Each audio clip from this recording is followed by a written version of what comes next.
Hello दोस्तों, कैसे हैं आप सब लोग। मैं हूँ अनिल। आज हम देखने वाले हैं नेचर इफेक्ट।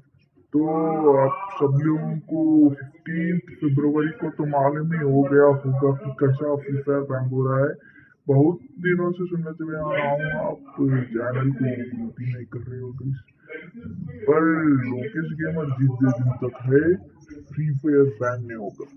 और यही दुआ है कि फ्री फायर अनबैन हो जाए। जल्दी से आप लाइक कर दो, शेयर कर दो, सब्सक्राइब कर दो। आपकी मर्जी है गाइस, आपके ऊपर डिपेंड होता है। अगर आप लाइक से और सब्सक्राइब कर दो, अगर आप आपकी माँ से नहीं गर्लफ्रेंड से करते हो तो कुछ नहीं करना।